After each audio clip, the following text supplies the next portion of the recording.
도널드 트럼프 행정부가 불법 이민자 단속에 이어 합법적인 시민권 심사도 강화할 방침입니다. 시민권 심사 담당자들에게 신청자들이 양호한 도덕적 품성을 갖추고 있는지 판단할 때 추가적인 요소를 고려하라고 지시했습니다. 뉴욕 이민법원에 가족과 함께 출석한 7살 소녀가 이민 당국에 의해 체포되는 사건이 발생했습니다. 가족들은 서로 다른 시설에 수용돼 논란이 되고 있습니다. ICE에 체포된 이민자들을 구금하는 시설도 지금보다 2배 이상으로 늘리는 계획을 세우고 시설 확장을 진행하고 있습니다. 이 중 상당수가 막사형 구조물로 알려져 열악한 환경에 대한 우려가 제기되고 있습니다. 코로나19 변이가 전국적으로 급속 확산하고 있어 주의가 요구됩니다. 새로운 변이 스트라투스는 인후통, 기침 등의 증상이 특징입니다. 뉴욕 시내 브루클린의 한 클럽에서 일요일인 17일 새벽 총격 사건이 발생해 3명이 사망하고 9명이 다쳤습니다. 경찰은 목격자들을 대상으로 총격범 신고를 당부하고 있습니다. 이상은 오늘의 주요 뉴스입니다. 시청자 여러분 안녕하십니까? KBN 뉴스입니다. 도널드 트럼프 행정부가 불법 이민자 단속에 이어 합법적인 시민권 심사도 강화할 방침입니다. 국토안보부 산하 USCIS는 15일 시민권 심사 담당자들에게 신청자들이 양호한 도덕적 품성을 갖추고 있는지 판단할 때 추가적인 요소를 고려하라고 지시했습니다. 시민권 심사에서 도덕적 평가 기준이 강화됩니다. 시민권 신청자는 이민법상 영어와 시민권 지식평가 시험과 함께 훌륭한 도덕성 평가 심사를 받고 있습니다. 그동안은 살인이나 가중 중범죄와 같은 폭력범죄, 마약 그리고 상습 음주 등 이민법에 명시된 범죄 행위나 자격 박탈 사유가 없는 경우 문제가 없었습니다. 이민국이 새로 내려보낸 지침엔 훌륭한 도덕성 평가를 확대해 비위의 부재 여부에만 초점을 맞춘 피상적인 기계적인 검토 이상을 포함하도록 명시했습니다. 심사에서 외국인의 행동, 사회적 규범 준수, 그리고 훌륭한 도덕성을 입증하는 긍정적 기여에 대한 총체적인 평가가 있어야 한다는 것입니다. 이 지침은 심사 공무원들에게 지원자의 긍정적인 특성과 기여에 더 큰 비중을 두도록 했습니다. 이는 지역사회 참여, 가족 돌봄 및 유대관계, 교육 수준, 안정적이고 합법적인 고용, 미국에 체류한 기간, 세금 납부 등을 긍정적인 특성과 기여의 요소 중 일부로 나열했습니다. 또 이민법에 명시된 범죄 및 자격 박탈 행위 외에도 지원자에게 양질의 도덕성이 부족하다는 것을 보여주는 요소에 대한 더 엄격한 조사가 필요하다고 명시했습니다.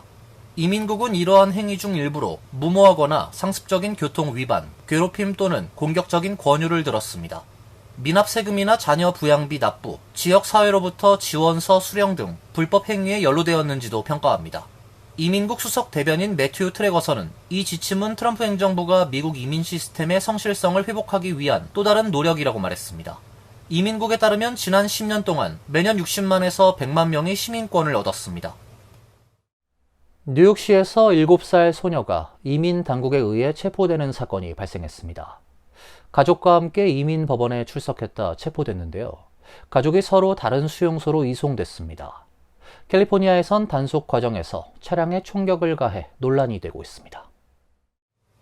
ABC 뉴스에 따르면 뉴욕 퀸즈에 거주하는 에콰도르 출신 7세 딸과 어머니, 19세 아들은 최근 로어 맨해튼 페더럴 플라자에서 진행된 ICE 정기 이민 체크인 중 체포됐습니다. ICE 정기 체크인은 추방 유예 중이거나 망명 재판 절차가 진행 중인 이민자들에게 요구되는 보고 의무로 이민자들은 ICE 직원과 대면해 거주지, 직장, 가족 상황 등을 알리고 법원 출석 의무를 이행했는지 확인받아야 합니다. 체포된 이들은 하루 만에 분리 수용됐습니다. 어머니와 7세 아동은 텍사스 소재 ICE 가족 구금시설로, 19세 아들은 뉴저지 구금시설로 각각 이송됐습니다. 체포된 7세 아동은 엘름허스트 소재 초등학교에 재학 중인 것으로 확인됐으며 뉴욕시 공립학교 학생이 ICE에 체포된 사례는 이번이 4번째입니다. 카탈리나 크루즈 뉴욕주 하원 의원은 범죄 이민자를 잡겠다는 대통령의 공약과 실제 행동 사이의 괴리가 너무 크다고 지적했습니다. 해당 가족이 구금된 이유에 대해서는 아직 밝혀지지 않았습니다. 캘리포니아에선 불법 이민자 단속 과정에 총기를 사용해 논란이 되고 있습니다. 캘리포니아 선 버나디노 카운티 지역에서 이민 단속 작전 중 CBP 요원들은 이민자 가족이 타고 있던 차량에 총격을 가한 것으로 밝혀졌습니다. NBC 뉴스에 따르면 이민자 가족이 타고 있던 차량을 미확인 트럭이 둘러쌌으며 복면을 쓴 남성들이 영장도 제시하지 않은 채 끌어내리려 했다고 밝혔습니다. 트럭 안에서 촬영된 휴대전화 영상엔 차량 창문이 깨지고 요원의 팔이 깨진 창문 안으로 들어오는 모습이 잡혔고 몇 초 뒤 운전자가 가속 페달을 밟으며 타이어가 끼익거리는 소리가 났습니다. 그리고 총격으로 추정되는 3번의 큰 소리가 들렸습니다. 당시 운전자였다고 밝힌 남성은 NBC와의 인터뷰에서 나는 내 목숨과 가족을 지켜야 했다. 내 트럭은 3발의 총격을 받았다고 말했습니다. 이민 당국은 이 사건이 발생한 후 해당 이민자들이 사는 주택에도 출동해 체포 작전을 벌였으나 적법한 영장이 없어 결국 그냥 돌아간 것으로 알려지고 있습니다. 정부가 불법 이민자 체포에 필요한 IC 요원 모집에 박차를 가하고 있습니다. 최고 14만 달러에 달하는 연봉에 5만 달러 보너스를 약속하며 지금까지 약 11만 명이 지원한 것으로 알려지고 있습니다. 월스트리트 저널에 따르면 현재 트럼프 행정부는 최대 5만 달러의 사이닝 보너스 지급과 최대 6만 달러까지 학자금을 탕감해주는 조건을 내세워 IC 요원을 채용하고 있습니다. 만 37세란 연령 상한선도 없앴습니다. 크리스티놈 국토안보부 장관에 따르면 이번 채용에 11만 명 이상이 지원한 상태입니다. 연봉 수준도 높은 수준입니다. IC 홈페이지에 따르면 이번 채용은 추방 담당관, 범죄 수사관, 일반 변호사 등 3분야로 진행되며 추방 담당관은 연봉이 4만 9달러에서 최대 10만여 달러에 달하며 범죄 수사관 연봉은 6만 3천 달러에서 최대 14만 4천 달러 선입니다. 뉴욕 시카고 경찰의 신입 연봉이 6만 달러 선이란 점을 감안하면 IC의 보너스 학자금 혜택과 연봉 수준은 압도적 경쟁력을 갖고 있습니다. 트럼프 행정부는 지난달 의회에서 통과된 대규모 감세, 지출 법안인 하나의 크고 아름다운 법안을 통해 이민자 단속 예산에 1,500억 달러 이상을 확보했습니다. 예산이 마련된 만큼 적극적인 인력 충원을 통해 불법 이민자 추방에 시동을 걸 것으로 전망됩니다. 신규 요원에 대한 파격적인 조건 외에도 트럼프 행정부는 적극적인 홍보 전략을 펼치고 있습니다. 국토안보부는 홈페이지를 통해 우리나라엔 IC에 합류해 최악 중에 최악을 추방할 헌신적인 미국인들이 필요하다고 밝히고 있습니다. IC가 체포된 이민자들을 구금하는 시설도 지금보다 2배 이상으로 늘리는 계획을 세우고 시설 확장을 진행하고 있습니다. 이 중 상당수가 막사형 구조물로 알려져 열악한 환경에 대한 우려가 제기되고 있습니다. 워싱턴 포스트가 15일 입수한 내부 로드맵 문건에 따르면 IC는 내년 1월까지 이민자 구금시설 수용 규모를 5만여 명 선에서 최대 10만 7천 명까지 확대한다는 내부 계획을 진행 중입니다. 올해 안에 최소 2곳의 가족 구금센터를 신설하는 것을 포함해 전국적으로 125개의 시설을 신설 또는 확장할 예정입니다. 1,000명 이상을 수용할 수 있는 초대형 구금시설은 올해 말까지 49곳으로 늘어나게 됩니다. 이 중 상당수가 대형 천막으로 된 막사형 구조물로 몇 주 만에 설치할 수 있으나 상수도, 냉난방 등 기본 편의시설이 부족해 열악한 환경에 대한 우려가 제기되고 있습니다. 군 기지의 일부 구역을 용도 변경하거나 폐교도소를 다시 활용하는 경우도 있습니다. 트럼프 행정부는 수용 규모를 2배로 늘리겠다고 공언해왔으나 어떻게 늘려갈지 구체적인 로드맵이 드러난 것은 이번이 처음입니다. 특히 아동을 함께 수용하는 가족 구금시설이 대폭 늘어날 전망입니다. 텍사스 브라운스빌에 최대 3,500명을 수용할 수 있는 신규 시설이 건립될 예정이며 이는 20여 년 만에 최대 규모의 가족 구금 규모가 될 것으로 보입니다. 지금까지는 텍사스 딜리에 있는 약 2,000명 규모의 가족 구금 시설이 최대였습니다. 인권단체들은 아동 수감에 반대하며 아이를 포함한 가족 구금은 본질적으로 비인도적이라고 지적합니다. 사설 교도소 운영업체와의 계약 규모도 늘어났습니다. 트럼프 행정부는 지난달 의회가 승인한 450억 달러 규모의 이민 단속 예산을 바탕으로 민간 교정시설 운영업체와 대규모 계약을 통해 수용시설을 늘려가고 있습니다. 지오그룹과 코어스빅은 각각 연간 5억 달러 이상 규모의 신규 계약을 올 한 해 각각 13건, 12건 따낼 것으로 예상되며 두 회사 모두 이민자 구금 관련 총 매출이 2배 이상 늘어날 전망이라고 워싱턴 포스트는 전했습니다. 공화당이 주지사를 맡고 있는 3개 주가 워싱턴 DC에 주 방위군 병력을 보내기로 했습니다. 도시 곳곳에 배치되는 군인들은 당초 알려진 것과는 달리 무기도 휴대하게 될 것으로 알려지고 있습니다. AP통신에 따르면 웨스트 버지니아, 사우스캐롤라이나, 오하이오주는 워싱턴 DC에 주 방위군 650에서 710명을 배치할 계획입니다. 패트릭 모리시 웨스트 버지니아 주지사는 300에서 400명의 경비 병력을 워싱턴 DC로 파견할 것을 지시했다며 주 정부는 도널드 트럼프 대통령과 함께 우리 수도의 자부심과 아름다움을 회복하는 노력에 동참하게 돼 자랑스럽다고 밝혔습니다. 헨리 맥메스터 사우스캐롤라이나 주지사는 국방부 요청에 따라 워싱턴 DC 법 집행을 지원하기 위해 주 방위군 200명 파견을 승인했다고 말했습니다. 마이크 드와인 오하이오 주지사는 주 방위군 헌병 110명을 순찰 및 경비 목적으로 파견해 며칠 내 도착할 것이라고 발표했습니다. 워싱턴 DC에 추가 배치될 방위군은 무기를 휴대할 가능성도 있는 것으로 전해지고 있습니다. 워싱턴 포스트는 익명의 소식통을 인용해 군이 곧 무기를 휴대할 것이란 당초 명령에 반하는 징후가 나타났다며 군은 아직 국방부 고위급의 서면 지시를 기다리고 있다고 보도했습니다. 앞서 육군은 14일 대원들은 무장하지 않을 것이고 차량에도 무기를 탑재하지 않을 것이라고 밝혔습니다. 그러나 이후 백악관 관계자는 주 방위군은 연방 자산을 보호하고 법 집행기관에 안전한 환경을 제공하며 폭력 범죄를 억제하기 위해 무장할 수 있다고 말해 혼선이 빚어진 상황입니다. 도널드 트럼프 대통령과 블라디미르 푸틴 러시아 대통령이 알래스카에서 만나 정상회담을 가졌습니다. 3년 반 동안 진행되어 온 우크라이나 전쟁의 종료가 기대됐지만 출구 찾긴 일단 늦춰지는 형국입니다. 도널드 트럼프 대통령과 블라디미르 푸틴 러시아 대통령은 지난 15일 알래스카주 엘먼도프 리처드슨 합동기지에서 정상회담을 가졌습니다. 2시간 30분 여분 진행된 회담 후 트럼프 대통령은 기자회견에서 이번 회담은 매우 생산적이었다며 많은 쟁점들에 대해 합의에 이르렀다고 말했습니다. 그러나 구체적인 합의 내용이나 협상의 진척 상황에 대해선 설명하지 않았습니다. 트럼프 대통령은 남은 쟁점은 몇 가지에 불과하다. 이 중 일부는 중요하지 않고 아마도 한 가지가 가장 중요한 사안이라고 말했습니다. 그러면서 그 중요한 사안도 해결될 가능성이 매우 높다고 본다고 덧붙였습니다. 푸틴 대통령은 우크라이나 전쟁의 근본 원인을 제거해야 한다는 기존 입장을 반복했습니다. 그는 전쟁을 끝내기 위해선 러시아의 안보 우려가 해소돼야 한다고 강조했습니다. 이는 사실상 우크라이나 정권 교체 또는 나토 가입 철회 등을 의미하는 것으로 우크라이나가 받아들이기 어려운 조건들입니다. 양국 정상은 추가 회담도 예고했습니다. 트럼프 대통령이 매우 이른 시기에 다시 만나자고 하자 푸틴 대통령은 모스크바에서 만나자고 답했습니다. 앞서 오전 11시 30분부터 3대3 회담으로 진행된 정상회담은 당초 오찬을 겸한 확대 회담으로 이어질 예정이었지만 두 정상은 곧바로 공동 기자회견을 열었습니다. 3대3 회담에 미국 쪽에선 마코 루비오 국무장관과 스티브 위코프 중동 특사가 배석했으며 러시아 쪽에선 세르게이 라브로프 외무장관과 유리 우샤포크 크렘린궁 외교정책 보좌관이 배석했습니다. 코로나19 변이가 전국적으로 급속 확산하고 있어 주의가 요구됩니다. 새로운 변이 스트라투스는 인후통, 기침 등의 증상이 특징입니다. CDC에 따르면 지난 13일 기준 스트라투스 변이는 국내 주요 하수 분석에서 검출 비율이 44%로 기존 님버스 변이를 제치고 우세종이 됐습니다. 일부 민간 조사에선 전체의 65%에 달했습니다. 변이의 확산세는 현재 서부 남부 지역을 중심으로 45개 주에서 뚜렷하게 나타나고 있습니다.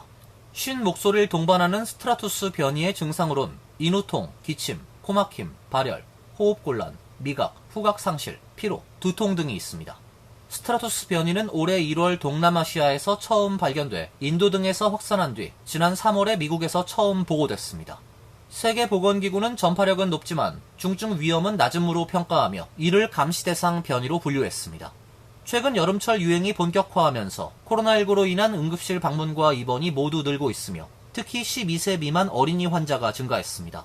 팬데믹 완화 연합의 예측 모델은 지난 11일 기준 미국 내 하루 신규 감염이 평균 약 51만 2천 건에 달한다고 추정했습니다.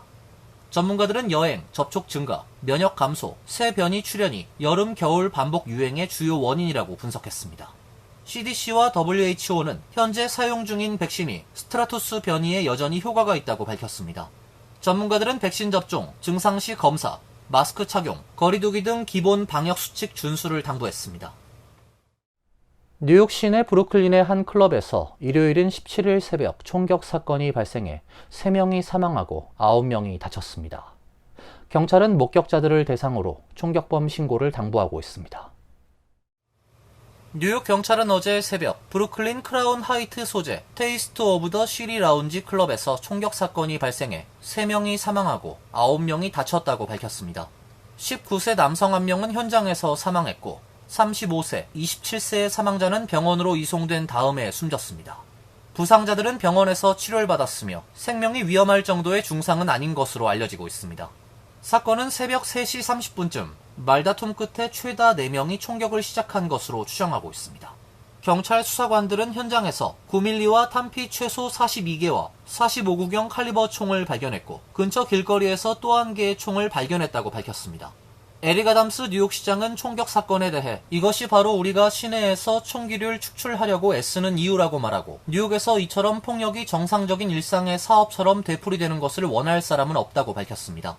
경찰은 이번 사건이 갱단과 관련된 것 같다며 아직 체포된 사람은 없다고 밝혔습니다.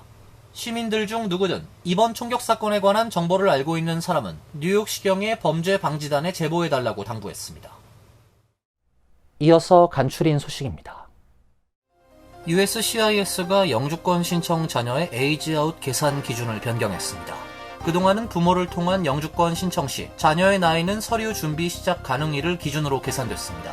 자녀가 만 21세를 넘으면 더는 자녀로 인정받지 못하게 되지만 이민 대기 중 이 기준을 넘기더라도 영주권을 받을 수 있었습니다.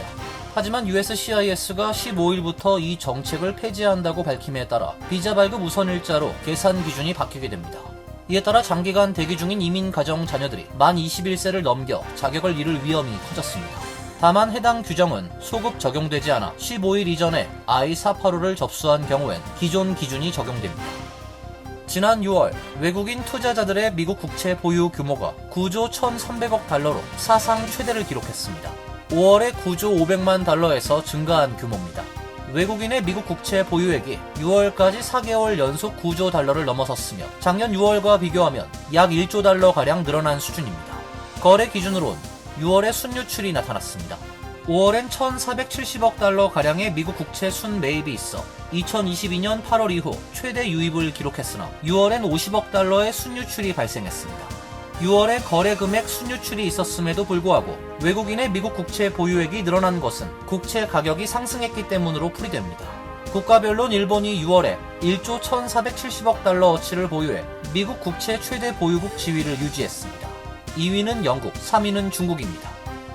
뉴욕시 시리바이크를 운영하는 업체 리프트는 15일 랜디 마스트로 뉴욕시 제1부시장의 요청에 따라 연령 확인 절차를 도입하기로 했다고 밝혔습니다. 마스트로 부시장은 자전거 관련 사고가 급증함에 따라 미성년자 이용 제한을 위해 운전면허증 등을 통한 연령 확인 절차를 도입할 것을 요청했습니다. 최근 뉴욕시에서 전기 자전거 관련 사고가 크게 증가하고 있고 미성년자가 헬멧 없이 고속주행을 하는 사례도 잇따르고 있어 나온 조치입니다. 해당 절차가 도입되면 만 16세 미만은 시리바이크를 탑승할 수 없게 됩니다. 다만 연령 확인 절차 구현까지는 약 3개월 정도 시간이 소요될 것으로 예상됩니다. 뉴욕시경에 따르면 올해 현재까지 전기자전거 충돌 사고는 480건 발생해 전년 대비 30.1% 증가했습니다.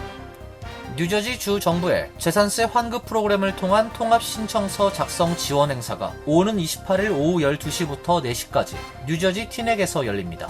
행사는 뉴저지 주 정부 소속 직원들이 직접 나와 참석자들의 신청을 도울 예정이며 엘렌박 뉴저지 주 하원 의원실 요청으로 한국어가 가능한 직원과 한국어 통역도 함께 배치됩니다. 통합신청서를 이용해 신청할 수 있는 재산세 환급 프로그램은 뉴저지주 노인 재산세 감면을 위한 시니어 프리즈, 앵커 재산세 감면 프로그램, 내년부터 시작되는 스테이 NJ 프로그램 등입니다.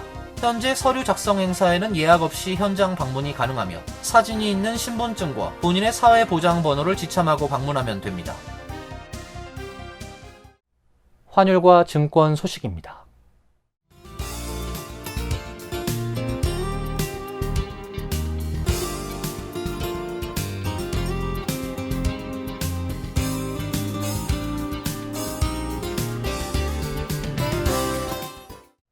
이어서 날씨입니다.